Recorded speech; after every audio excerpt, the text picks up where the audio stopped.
ஜோதிட ஆர்வலர்கள் அனைவருக்கும் என் அன்பான வணக்கங்கள். என்னை படைத்த இறை சக்தியின் கால் மலர்களை தொழுகின்றேன். என்னை பெற்றெடுத்த என் தந்தை சு பழனிசாமி அவர்களையும் என் தாய் பா பொன்னழகி அவர்களையும் பாதம் பணிந்து வணங்குகின்றேன். எனக்கு ஜோதிட பாடங்களை கற்றுக் கொடுத்த என்னுடைய ஜோதிட ஆசிரியர் திருப்பூர் GN பழனிவேல் அவர்களுக்கு என் நெஞ்சார்ந்த நன்றியை தெரிவித்துக் கொள்கின்றேன். அன்பார்ந்த ஜோதிட ஆர்வலர்களே, எனக்கு தெரிந்த ஜோதிட கருத்துக்களை எல்லாம் உங்களுடன் பகிர்ந்து கொண்டு இனி தொடர்ந்து உங்களுடன் பயணம் செய்ய இருக்கின்றேன். நெடும் பயணத்தை செய்யவிருக்கின்றேன். உங்களோடு ஜோதிட கருத்துக்களை எல்லாம் பகிர்ந்து கொள்வதற்கு முன்னால் நம்முடைய தமிழர்களின் ஆண்டு தொடக்கமான வருட பரப்பான சித்திரையின் சிறப்புகளை சில நிமிடங்கள் உங்களோடு பேச ஆசைப்படுகின்றேன். நாம் இன்று வைகாசி பௌர்ணமியின் வாசலில் வலம் வந்து கொண்டிருக்கிறோம். இதோ சித்திரை தாய் நம்மை கடந்து சென்று 10 நாட்கள் தான் ஆகின்றன. கூப்பிடு தூரத்தில் இருக்கின்றாள். அந்த சித்திரை தாயின் சிறப்புகள் சிலவற்றை இதோ. தமிழர்கள் தமிழகத்தில் மட்டுமல்ல, இந்திய துணைக்கண்டத்தை கடந்து உலகத்தின் பல்வேறு நாடுகளான இலங்கை, மியான்மர், மலேசியா, மொரீசியஸ், விஜித்தீவுகள் என்று பல்வேறு நாடுகளில் வாழ்ந்து வருகின்றார்கள். அப்படி பூமி பந்தின் பல்வேறு திசைகளிலும் சிதறி கிடந்தாலும் தமிழ் சமூகம் சித்திரை முதல் நாளையே தமிழர்தம் புத்தாண்டாக பன்னெடுங்காலமாக கொண்டாடி வருகின்றார்கள். உலகம் முழுவதும் ஞாயிறு எனும் கதிர்வனை அடிப்படையாக கொண்டே தமிழகம் காலத்தை வரையறுத்திருக்கிறது. இந்த காலத்தின் அளவை மிக துல்லியமாக கண்டறிந்து நம்முடைய முன்னோர்கள் இதனை தெரிப்பளவும் டைம் மெசூர் என்கின்றனர். இரு கண்ணிமை ஒரு நொடி, இரு கை நொடி ஒரு மாத்திரை, இரு மாத்திரை ஒரு குரு, இரு குரு ஒரு உயிர், இரு உயிர் ஒரு சனியும், 12 சனியும் ஒரு வினாடி, 60 வினாடி ஒரு நாழிகை, 2 நாழிகை ஒரு முகூர்த்தம், 2 முகூர்த்தம் ஒரு ஜாமம், 4 ஜாமம் ஒரு பொழுது, 2 பொழுது ஒரு நாள், 15 நாள் ஒரு பக்கம், 2 பக்கம் ஒரு மாதம், 6 மாதம் ஒரு அயனம், 2 அயனம் ஒரு ஆண்டு, 60 ஆண்டு ஒரு வட்டம், 360 ஆண்டு ஒரு தேவாண்டு, 12,000 தேவாண்டு ஒரு சதுரயுகம். இந்த சதுரயுகத்தில் பார்த்தம் பரமம் போன்றவற்றை கடந்த யுகம் இருக்கிறது. இந்த யுகங்களில் கிருத யுகம், திரேதா யுகம் மற்றும் துவாபர யுகம் போன்றவை முடிந்து விட்டன. தற்போது கலியுகம் நடந்து கொண்டிருக்கிறது. இப்படி பல லட்சம் ஆண்டுகளுக்கு மேலான கால கணக்குகளை நம்முடைய முன்னோர்கள் சிறப்பாக வகுத்திட பின்னாளில் இதன் கால சுழற்சியில் தமிழர்கள் நாள் மற்றும் ஆண்டை பொழுதுகளாக பிரித்தனர். ஒவ்வொரு நாளையும் 4 மணிகளாக கொண்டு பகுத்து 6 பொழுதுகளாக பிரித்திருக்கிறார்கள். அந்த பொழுதுகளுக்கெல்லாம் தனித்தனியாக பெயரையும் வைத்திருக்கிறார்கள். அவைகள் இரவு 2 முதல் 6 மணி வரை ராப்பொழுதின் பொற்கூர் வைகரை, 6 முதல் 10 மணி வரை பகற்பொழுதின் முற்பூர் விடியல் காலை, 10 முதல் 2 மணி வரை பகற்பொழுதின் நடுக்கூர் நண்பகல், 2 முதல் 6 மணி வரை பகற்பொழுதின் பிற்பூர் ஏற்பாடு, 6 முதல் 10 மணி வரை ராப்பொழுதின் முற்கூர் மாலை, 10 முதல் இரவு 2 மணி வரை ராப்பொழுது நடுக்கூர் யாமம். இந்த 6 பொழுதுகளும் சேர்ந்தது சிறுபொழுது என்கின்றனர். இதுபோல ஒவ்வொரு ஆண்டையும் 2 மாதங்களாக பகுத்து 6 பொழுதுகளாக பிரித்திருக்கிறார்கள். அந்த பொழுதுகளுக்கெல்லாம் தனித்தனியாக பெயரையும் சூட்டி இருக்கிறார்கள். அவைகள் சித்திரை மற்றும் வைகாசி மாதங்கள் இளவேநீர் காலம், ஆணி மற்றும் ஆடி மாதங்கள் முதுவேநீர் காலம், ஆவணி மற்றும் புரட்டாசி மாதங்கள் கார்காலம், ஐப்பசி மற்றும் கார்த்திகை மாதங்கள் கூதிர் காலம், மார்கழி மற்றும் தை மாதங்கள் முன்பணி காலம், மாசி மற்றும் பங்குனி மாதங்கள் பின்பணி காலம். பின்பணி காலம் எனும் இந்த 6 காலங்களும் சேர்ந்தது பெரும்பொழுது என்கின்றனர். இந்த பெரும்பொழுதின் தொடக்கம் இளவேநீர் காலம். இந்த காலத்தின் முதல் மாதம் சித்திரை. எனவே தமிழ் புத்தாண்டின் தொடக்கமாக இருப்பது சித்திரைதான் என்கின்றன அறிவார்ந்த வானவிகள் தத்துவங்களில் தலை நிமிர்ந்து நின்ற ஆற்றல் மிக்க தமிழ் சமூகம். இப்படி கால கணக்கை கணிக்கும் நிலையைத்தான் தமிழில் காலந்தேர், காலம் பிளஸ் தேர், காலந்தேர் என்று சொல்கின்றோம். இதைத்தான் ஆங்கிலத்தில் காலண்டர் என்றும் சொல்ல தொடங்கினோம். சித்திரை மாதம் ஆண்டுக்கான பெரும்பொழுதில் இளவேநீர் காலத்தில் இருக்கிறது. இதனை வசந்த காலம் என்றும் சொல்வார்கள். இக்காலத்தில் உதிர்ந்த இலைகளெல்லாம் துளிக்கும், கோவில்களில் எல்லாம் விழாக்கள் கோலமிடும். சித்திரை மாதத்தின் முதல் நாளில் நான்முகனாகி பிரம்மா இப்புவியை தோற்றுவித்ததாக புராணங்கள் கூறுகின்றன. சித்திரை மாதத்தில் சித்திரை நட்சத்திரத்தில் சிவபெருமான் சித்திரம் ஒன்று வரைந்திட அதிலிருந்து சித்திரகுப்தன் தோன்றியதாக புராணங்கள் கூறுகின்றன. சித்திரை மாதத்தில் விஷ்ணு பெருமான் மற்ற அவதாரம் மீனுருவம் எடுத்ததாக இதிகாசங்களை எழுப்புகின்றன. சித்திரை மாதத்தின் சுக்லபட்ச அஷ்டமியில் அம்பிகை அவதரித்ததாக தேவி பாகவதம் கூறுகிறார். ராமபிரானை சித்திரை மாதத்திலேதான் அவதரித்தார். இறைவனின் அவதார காலமே சித்திரை பிறக்கும் போதான் என்பது சித்திரையே தமிழ் புத்தாண்டாக பரப்புவதுதானே பொருத்தம் என்பது ஞானத்தில் சிறந்த தமிழானோர் கருத்து. சித்திரை முதல் தேதியில் கோவில்களில் எல்லாம் பஞ்சாங்கங்கள் படிக்கும் நிகழ்வுகள் நடத்தப்படுகின்றன. பூலோசகம் எனப்படும் திருவரங்கத்தில் நிகழ்வு சிறப்பாக நடைபெறுவது குறிப்பிடத்தக்கது. இதே சித்திரை முதல் தேதியில்தான் தமிழ் முனிவர் அகத்தியருக்கு ரிஷப வாகனத்தில் சிவபெருமான் உமா மகேஸ்வரி திருமண காட்சியை காட்டி அருளையதாகவும் இதனை முன்வைத்தே திருநெல்வேலி மாவட்டம் பாபநாசத்தில் ஆண்டுதோறும் சித்திரை விஷு திருவிழாவின் போது பாபநாசம் உட்பட சிவாலயங்களில் விழாக்கள் நடத்தப்படுகின்றன. மேலும் சித்திரை மாதத்தில் வளர்வரை காலத்தில் 3ஆம் வரை தோன்றுகிற நாள் அட்சய திருதி எனப்படுகிறது. இந்நாளில் வாங்கும் செல்வம் பன்மடங்காய் பல்கி பெருகும் நம்பிக்கை உலகெங்கும் உள்ள தமிழர்களிடம் உயர்ந்து நிற்கிறது. மதுரை மாநகரில் சொக்கநாதர் மீனாட்சி திருமண நிகழ்வுகள் சித்திரை விழாவாக உலகமே வியக்கும் வகையில் கொண்டாடப்படுவதும் இதே மாதத்தில் இதே நாளில் கள்ளழகர் வைகை ஆற்றில் இறங்கும் கண்கொள்ளா வைபவம் நடைபெறுவதும் இந்த சித்திரை மாதத்திலேதான்.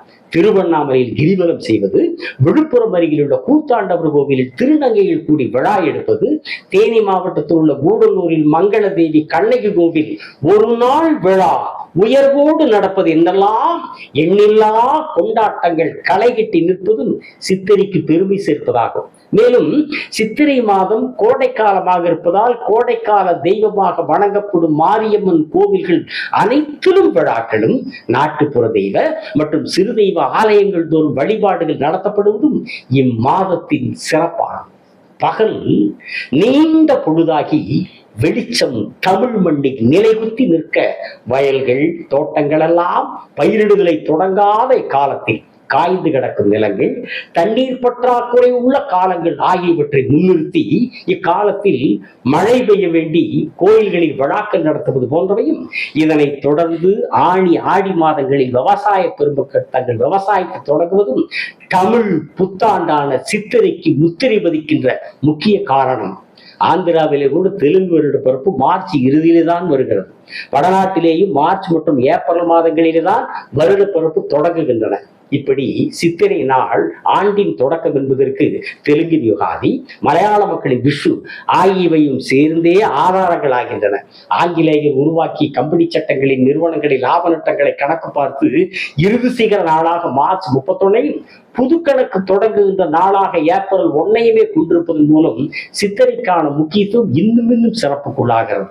இப்படி காரண காரியங்களை கச்சிதமாய் ஆய்ந்து தமிழ் புத்தாண்டு சித்திரையின் தொடக்கமே என செந்தமிழர் கூட்டம் தீர்மானித்த வரலாற்று பொக்கிஷம்தான் தமிழர்களின் ஆண்டு தொடக்கமான சித்திரை நாள், சித்திரை திருநாள், சித்திரை பெருநாள், சித்திரை கனி நாள். இந்த சித்திரை மாதத்திலேதான் நானும் என் தாயின் கருவூரிலே இருந்து இந்த பூமியின் பெருவூருக்கு வந்தேன். இன்னும் சொல்ல போனால் சித்திரை பௌர்ணமியிலேயே இத்தரையில் வந்து பிறந்தேன். உங்கள் முன்னால் ஜோதிடராக உங்களோடு கருத்துக்களை பகிர்ந்து கொள்ள தொடங்குகிறேன். சோபகிருது வருடத்திலே பிறந்து அடுத்த சோபகிருது வருடத்தையும் கடந்து குரோதி வருடத்தில் உங்கள் முன்னால் ஜோதிடனாக கருத்துக்களை பேசிக் கொண்டிருக்கிறேன்.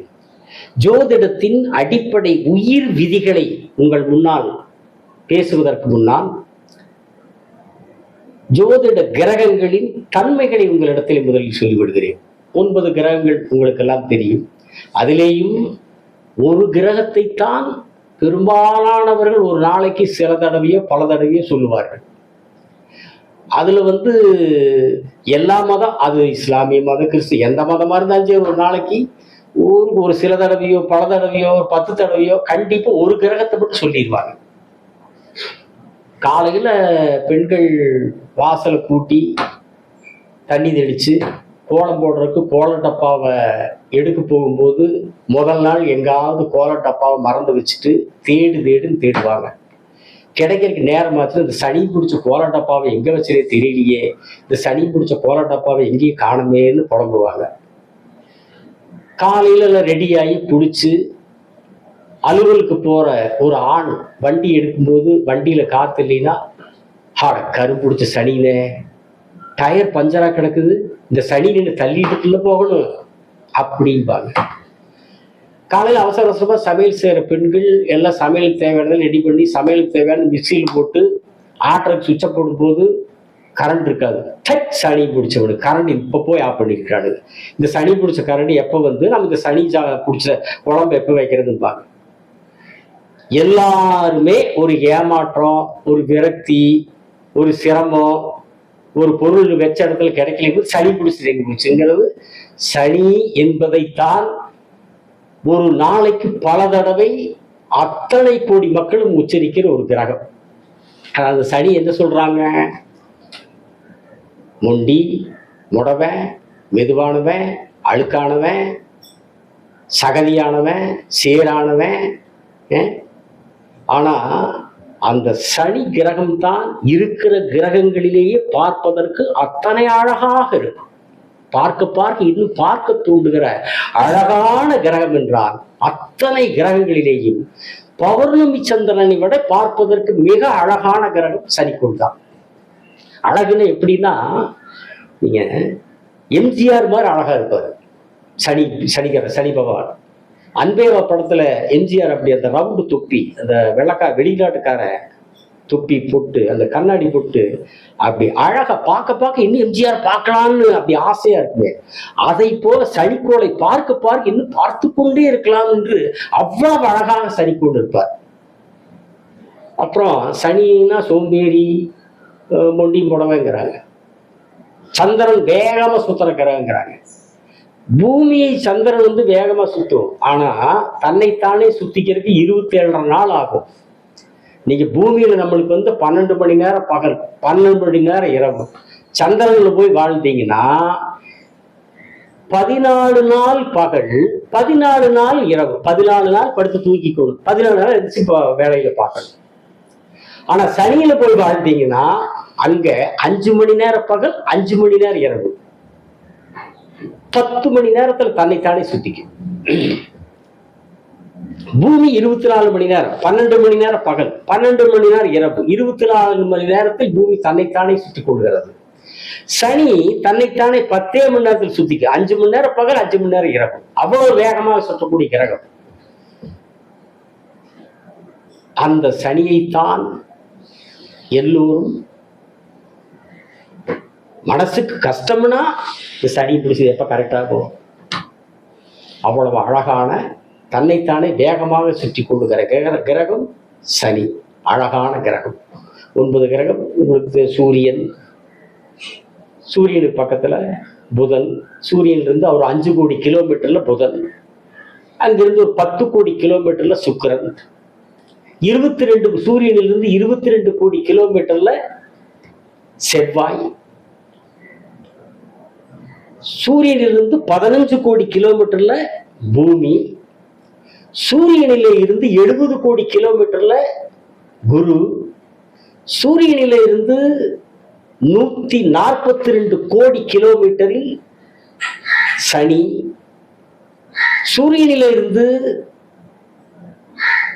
280 கோடி கிலோமீட்டரில் யுரேனஸ், சூரியனிலிருந்து 450 கோடி கிலோமீட்டரில் நெப்டியூன், சூரியனிலிருந்து 590 கிலோமீட்டரில் புளூட்டோ. ஆனா நம்முடைய ஜோதிடர்கள் யுரேனஸ், நெப்டியூன், புளூட்டோவை ஜோதிடத்துக்குள்ள கொண்டு வரல. சூரியன், புதன், சுக்கிரன், செவ்வாய், சந்திரன், குரு, சனி, ராகு, கேது. ராகு, கேது நிழல் கிரகங்கள். கிரகங்களிலேயே மிகப்பெரிய கிரகம் என்றால் அது குரு பெருமான் தான். அவ்வளவு பெரிய கிரகம். பெரிய கிரகம் என்பதற்கு ஒரு எக்ஸாம்பிள், ஒரு எடுத்துக்காட்டு சொல்லணும்னா, நம்ம பூமி இருக்குல்ல, பூமி 130 பூமி கொண்டு போய் குருக்குள்ள போடலாம். குருவோட கிரகத்துக்குள்ள இந்த மாதிரி பூமி 130 பூமிகளை கொண்டு போய் குருவுடைய அந்த கிரகத்துக்குள்ள கோளுக்குள்ள போடலாம்.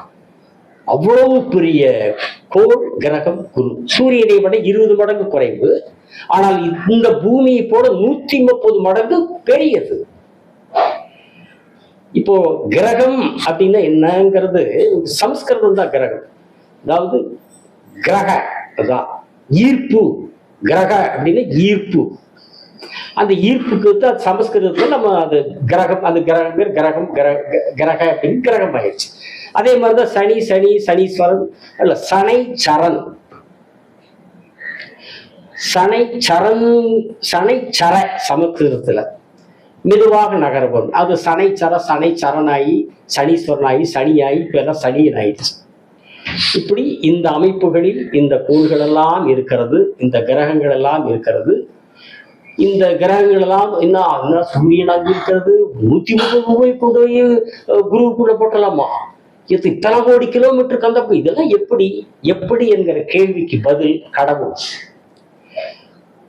இப்போ ராகு கேது நிழல்கள், பூமி சந்திரனுடைய நிழல்கள். ஆனா அதை ராகு தோஷம், கேது தோஷம், பாம்பு, அதுக்குள்ள நான் விரிவை போல அது பின்னாடி பேசிக்கலாம். ஆனா ஏன் பாம்புக்கு ராகுவும் கேதுவையும் ஒப்பிட்டு இருக்கிறாங்கன்னா, பாம்புக்கு சொந்த வீடு கிடையாது. கரையான் புற்றெடுக்க கருநாகம் குடிபுகும் என்று சொல்வார்கள் அல்லவா பழமொழி. கரையான் கட்டி வச்சிருக்கிறதுக்குள்ள போய் பாம்பு குடியேறும். அது தனியா சொந்தமா வீடு கட்டாது. அந்த இன்னொரு கரையானோட வீட்டுக்கு போய் இது குடியேறிக்கும். ராகு கேதுவுக்கு இந்த 12 பாவகங்களில் ஜோதிடத்தில் சொந்த வீடு கிடையாது. எந்த வீட்டில் அவர்கள் இருக்கிறார்களோ, ராகுவானாலும் கேதுவானாலும் அந்த வீடு அவர்களுடைய சொந்த வீடு. அந்த வீட்டிற்கு உரியவர் அது யாரானாலும், சூரியனானாலும் குருவானாலும் சனியானாலும் எந்த கிரகமானாலும், எந்த வீட்டில் ராகு கேது இருக்கிறார்களோ அந்த வீட்டில் ராகு கேது வைத்ததுதான் சட்டம். அவர்களை மீறி யாரும் செயல்பட முடியாது. அதனால அவர்களுக்கு எந்த தனி வீடு கிடையாது. இன்னொரு வீட்டில், ஒரு சனி வீட்டிலேயோ ஒரு சந்திரனுடைய வீட்டிலேயோ புதனுடைய வீட்டிலேயோ ராகு கேது இருக்கிறார்கள் என்றால் அந்த வீடு அவர்களுக்கு சொந்த வீடு ஆகி விடுகிறது. அதனாலதான் பாம்பு சொந்தமா வீடு கட்ட தெரியாம, வீடு கட்டி குடியேறாம கரையானுடைய வீட்டுல குடியேறதுனாலதான் அந்த பாம்புக்கு இணையா ராகு கேதுவையும் பாம்புன்னு சொன்னாங்க. அதை வச்சுட்டு நம்ம ஆளுங்க ராகு தோசம் கேது தோசம் ஓட்டுறாங்க. அது வேண்டாம், விடுங்க. நான் ஜோதிடத்தினுடைய உயிர் விதிகளை உங்கள் முன்னால் சொல்வதற்கு, உயிர் விதிகள் என்பது அதுதான் மொத்தம். பாரம்பரிய ஜோதிடத்துக்கு இந்த விதிகள் தான் உயிர். இதிலிருந்துதான் எந்த பலனாக இருந்தாலும் அந்த விதிகளை ஒட்டித்தான் இந்த கிரகம் எப்படி இருக்கிறது, எங்கே இருக்கிறது, இந்த விதி எப்படி செயல்படுகிறது, எந்த பாவகத்தின் வழியாக இந்த கிரகங்கள் இந்த விதியினுடைய பலனை தருகிறது என்பதெல்லாம் இந்த உயிர் விதிகளுக்குள்ளே இருக்கிறது. இந்த உயிர் விதிகளை உங்கள் முன்னால் பேசுவதற்கு முதலில் இந்த 9 கிரகங்களுடைய தன்மைகளை உங்களிடத்திலே சொல்லிவிடுகிறேன். பெரும்பாலும் தெரிந்து வைத்திருக்கிற ஜோதிடம், அடிப்படை ஜோதிடம் படித்தவர்கள், புதிய ஜோதிடர்கள் ஓரளவு தெரிந்து வைத்திருப்பீர்கள். நல்ல ஜோதிடர் அவர்களுக்கெல்லாம் நிறைய பாடங்களை எடுத்துக்கொண்டிருக்கிறார்கள். அல்லது ஜோதிடம் தெரியாதவர்களுக்கு இது தெரிந்து கொள்வதற்கு ஒரு வாய்ப்பு. ஜோதிடத்தை தெரிந்து கொள்ள வேண்டும் என்ற ஆர்வம் உள்ளவர்களுக்கு இது ஒரு வாய்ப்பு. அவர்கள் தெரிந்து கொள்ளலாம். இந்த ஜோதிடத்தில் முதலில் கிரகங்களுடைய காரகத்துவங்கள் இருக்கிற தன்மைகள் அதை தெரிஞ்சுக்கணும். எல்லா ஜோதிட ஜாம்பவான்களும் சொல்லுவது அதுதான். ஜோதிட ஆசிரியர்களும் முதல்ல சொல்றது கிரகங்களுடைய தன்மை என்ன, மனிதனுக்கு என்ன கொடுக்கும் அதை தெரிஞ்சுக்கணும். அந்த கிரகம் உட்கார்ற வீடு, அந்த 12 பாவகம், அந்த பாவகத்தினுடைய தன்மை, இந்த ரெண்டையும் தெரிஞ்சுக்கணும். கிரகத்தினுடைய தன்மை, பாவகத்துடைய தன்மை. இந்த கிரகம் அந்த பாவகத்தின் வழியாகத்தான் பலனை கொடுக்கும். அது என்ன பலன்கிறதா இந்த உயிர் விதிகள். அப்ப முதல்ல கிரகத்தினுடைய தன்மை, அடுத்தது பாவகத்தினுடைய தன்மை. இந்த ரெண்டையும் தெரிஞ்சுட்டு இந்த விதியை தெரிஞ்சுக்கிட்டா மேலும் மேலும் நாம் பலன் சொல்வதற்கு மிக எளிதாக இருக்கும். அதனால முதலில் கிரகங்களின் தன்மைகளை, மனிதர்களுக்கு என்ன தரும் என்கிற அந்த காரகத்துவங்களை உங்கள் முன்னால் நான் பணிபோடு வைக்கின்றேன். சூரியனின் பொதுத்தன்மைகள்: ராஜ்ய பதவி, தகப்பனார், சம்பாத்தியம், வலிமை, ஆண்மை, தூய்மை, ஆத்ம சக்தி, தந்தை வழி சொத்து, அரசியல் தொடர்பு, தங்க ஆபரணங்கள், பேச்சாற்றல், தாயாதிகள், தந்தை வழி உறவுகள், புகழ், காடு, மருந்து தயாரிப்பு, ஸ்பின்னிங் தொழில், தலை, பல், வலக்கண், தலைமுடி, பித்த சரீரம், வைத்தியம், ஒற்றை தனுவலி, காய்ச்சல், நோயாளிப்பல் அல்லது பித்து நிலையில் உள்ள பெண்ணுடன் சுகம் பெறுதல், துணிச்சல், சுவை, அரச சேவை, ரசவாதம், வெளிச்சம், பகல் வேலை, கிராம வாழ்க்கை, பஞ்சலோகம், கோதுமை, மிளகு, ரசாயன சம்பந்தப்பட்ட பொருள், மந்திரி பதவி, அரச பதவி, கட்டுமான பொருள்கள், விபூதி, கற்பூரம், வெளிநாட்டு லாபம், மாணிக்கம். அடுத்தது சந்திரனின் பொதுத்தன்மைகள், காரகத்துவங்கள். அன்னை, மனம், தைரியம், வாசனை பொருள், முக அழகு, செல்வம், தானியம், நீர் தொடர்பான பொருள்கள், பயிர்த்தொழில், மனமகிழ்ச்சி, சங்கீதம், சாஸ்திரம், அன்பு, கருணை, கொடை, பெண்வழியில் மேன்மடைதல், சுகபோஜனம், பராசக்தி, உப்பு, சுண்ணாம்பு, வெண்மிணற பொருள், பால், தயிர், மோர், வெண்ணெய், படகு, கப்பல், நீர்ப்பாசனத்துறை, பிசுபிசுப்பான பழ வகைகள், அலங்கார பொருள்கள், அணியும் ஆடை, தூக்கம், பயண நிறுவனம், நீராவி இயந்திரங்கள், பெண்கள், நிதி நிறுவனம், படுக்கை, தலையணை, க்ஷயரோகம், குளிர் சம்பந்தமான, கபம் சம்பந்தமான வியாதிகள், உறுதியின்மை, கற்பனை, எழுத்தாற்றல், நடிப்பு, சத்திரம், இடக்கண், புருவம், குடை, உத்தியோகம், ஆலோசனை, அறிவுரை, அமைச்சர் பொறுப்பு, அதிகார பதவி, முத்து. அடுத்து செவ்வாயின் பொதுத்தன்மைகள் என்கிற காரகத்துவங்கள். சகோதரம், வீரதேன பராக்கிரமம், வெட்டுக்காயம், நெருப்புக்காயம், மனைவீடு விற்பனை தொழில், ரியல் எஸ்டேட், பவள வியாபாரம், திருட்டு, விபத்துகள், கராத்தே, சிலம்பு, குத்துச்சண்டை, சர்க்கஸ், செங்கல் சூளை, பட்டறைகள், உணவு விடுதிகள், ஹோட்டல்கள், சுரங்கம், மின்சார வாரியம், சிற்பிகள், ரத்தம், அரசு வேலைகள், அரசியல் தொடர்பு, விரோதிகள், பேராசை, அதீத காமம், நடத்தை தவறுதல், வறட்சி, அவப்பெயர், ஆயுத பயிற்சி, பூமி, கோபம், யுத்தம், நெருப்பு சம்பந்தப்பட்ட தொழில்கள், கடன், சோரம் போதல், பெண் கற்பு கெடுதல், படைத்தலைமை, பகைமை உணர்ச்சி, அதிகார பொறுப்பு, அதிகாரம், விதவை பெண் தொடர்பு, அற்பாயுள், உற்சாகம், துடிதுடிப்பான தன்மை, வீரியம், சாமர்த்தியம், துணிச்சல், அடங்காத தன்மை, விடுதலை உணர்வு, தண்டனை அளித்தல், பிளவை நோய், மண் சம்பந்தமான பொருள்கள், ஏவல், பில்லி சூனியங்கள், மாயமந்திரங்கள், செம்பு, சிவப்புக்கள், துவரை, பவளம். அடுத்தது புதனின் பொதுத்தன்மைகள். கல்வி, கலையறிவி, வித்தை, கதை, கவிதை, காவியம், ஜோதிடம், பேச்சாற்றல், தாய்மாமன், பத்திரிகை துறை, கணக்கியல், தூது, செய்தி நிறுவனங்கள், மந்திரி, செய்தி ஊடகங்கள், அஞ்சல், தொலைத்தொடர்பு துறை, கதாகாரட்சேபம், சிற்பம், சித்திரம் போன்ற நுண்கலைகள், நடிப்பு, நாடகம், நடனம், வைத்தியம், கைத்தொழில்கள், அத்தை, மைத்துனர், வியாபாரம், அண்டரோகம், வாதநோய், விஷரோகம், தாசிதாசன், புத்திரக்குறைவு, வெந்தயம், சாதுரியம், கபடம், சூது, சாஸ்திர ஞானம், நண்பர்கள், இலை, பச்சை பயிறு, விகடகவி, குடும்பம், கணக்கர்கள், நகைச்சுவை பேச்சு, இடம், பொருள், ஏவலறிந்த நடத்தல், பச்சை நிறம், பெண்மை கலந்த சாயல், இளமை, முதுகு, கழுத்து, தோல், சருமம், தோல், மரகதக்கல். அடுத்து குருவின் பொதுத்தன்மைகள். புத்திரர்கள், ஞானம், உடல்நலம், உத்தம குணம், யோக பயிற்சி, ஆசிரியர் தொழில், ஞானோபதேசம், அறிவுரை, ஆலோசனை, அஷ்டமா சித்திகள், செல்வாக்கு, உயரந்தஸ்து, பணம், தானம், யாகம், தெய்வ தரிசனம், தீர்த்த யாத்திரை, ஆஷார அனுஷ்டானங்கள், முனிவர்கள், யானை, குதிரை போன்ற வாகனங்கள், ராஜதந்திரம், ராஜ பதவி, அரசு சேவை, அதிகார பொறுப்பு, ஞாபக சக்தி, தங்கம், தங்க நகை வியாபாரம், ஆன்மீக பணிகள், அறநிலைத்துறை, நிதித்துறை, நீதித்துறை, தேர், கடலை, சீரகம், மூளை, வயிறு, உடல் தசை, வெல்லம், இனிப்பு சுவை, புஷ்பராகம். அடுத்து சுக்கிரனின் பொதுத்தன்மைகள் என்கிற காரகத்துவங்கள்.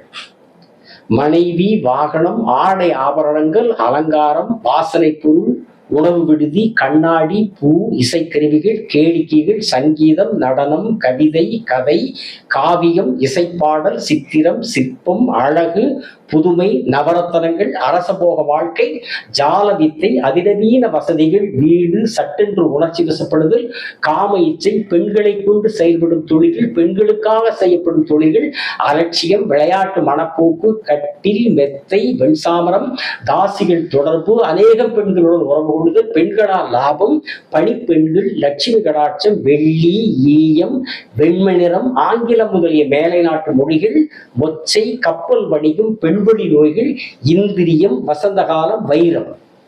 அடுத்தது சனியின் பொதுத்தன்மைகள் என்கிற காரகத்துவங்கள். ஆயுள் அடிமை வாழ்வு, சாத்தான், அடிமை தொழில், களவு போதல், கூலி தொழிலாளர்கள், சிறைப்படுதல், வீண் விவாதங்கள், சித்த சுகாதாரம் இழத்தல், ஊனமுற்ற பெண்ணுடன் உறவு கொள்ளுதல், எண்ணெய், எருமை, கிழிந்த ஆடை, மது குடித்தல், போதை வஸ்துக்களை உபயோகித்தல், கஞ்சத்தனம், விஷம புத்தி, கள்ளத்தனம், ஊரூராய் திரிதல், ஞாபக மறதி, சோம்பல், தூக்கம், கெட்ட பெயர், ஊனமடைதல், நரம்பு தளர்ச்சி, பழிவாங்கு குணம், அரசு தண்டனை, அலி, கடுகு, உளுந்து, எள்ளு, தீயோர் சேர்க்கை, விரக்தி உணர்வு, துன்ப துயரங்கள், வீண் கவலைகள், சூதாட்டம், வாதரோகம், மரணம், கல், மண், மரம், இழிந்தோர் தொடர்பு, அந்நிய பாஷை, அந்நிய சம்பந்தம், இரும்பு, கருப்பு வண்ணம், நீலக்கல். அடுத்தது ராகுவின் பொதுத்தன்மைகள் என்கிற காரகத்துவங்கள்.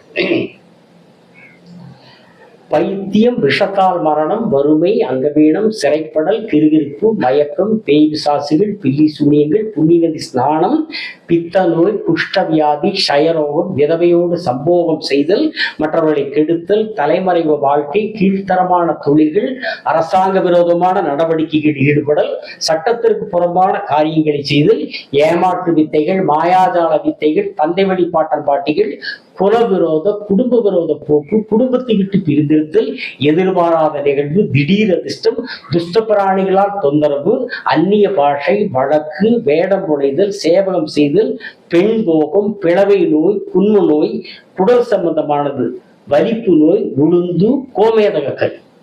அடுத்து கேதுவின் பொதுத்தன்மைகள்: மோட்சம், தாய் வழிபாட்டன் பாட்டி, கவன எண்ணம், தேசாந்தர போதல், கணபதி உபாசனை, ஞானம், மாந்திரீகம், கொலை செய்யும் சிந்தனை, உலகியல் வாழ்வில் விரக்தி அடைதல், பற்று பாசங்களை துரத்தல், வைத்தியம், விபச்சாரம், ரசாயன தொடர்பான தொழில்கள், பில்லி சூனியங்கள், நெருப்பினால் கண்டம், மனபலவீனம், தற்கொலை, குஷ்டம், பைத்தியம், விஷ சம்பந்தமான தொலைகள், மகான்கள், ஞானிகள் போன்றோரின் தரிசனம், தொடர்பு, புனித ஸ்தல யாத்திரை, ஆணவம், சிறைப்பட நேர்தல், புத்திர குறைவு, உடல் பலவீனம், அந்நிய பாஷை, பழிவாங்கும் இயல்பு, ஏமாற்று வேலைகள், துர்தேவதை உபாசனை, வயிற்று வலி, பாவகாரியங்கள், வைடூரியக்கல். இது 9 கிரகங்களுடைய பொது தன்மைகள், காரகத்துவங்கள். இந்த கிரகங்கள் எந்த வீட்டில் இருந்தால் இந்த உயிர் விதிகளை எப்படி செயல்படுத்தும் என்பதுதான் இந்த கிரகங்களுடைய அடிப்படை தன்மைகள். இன்றைக்கு நான் உங்களிடத்தில் இந்த 9 கிரகங்களின் தன்மைகளை உங்களிடத்திலே பகிர்ந்து கொண்டிருக்கிறேன். அடுத்தது நாளை ஜோதிடத்தின், பாரம்பரிய ஜோதிடத்தின் உயிர் விதிகளை உங்களோடு பகிர்ந்து கொள்ளவிருக்கின்றேன். அந்த உயிர் விதிகளை இந்த கிரகங்களை வைத்து பொருத்தி நாம் பலனெடுக்கலாம். ஒரு ஜாதகத்தை நாம் கணிக்கிற போது அந்த உயிர் விதிகளையும், இந்த கிரகம் எங்கே இருக்கிறது, எந்த வீட்டில் இருக்கிறது என்று பொருத்தி நாம் பலன் சொல்ல முடியும். ஆகவே இன்றைக்கு இந்த 9 கிரகங்களுடைய தன்மைகளுடன் உங்களிடத்திலே விடைபெறுகிறேன். நாளை ஜோதிடத்தின் உயிர் விதிகளோடு உங்களை சந்திக்கிறேன், உங்களோடு கலந்துரையாடுகிறேன்.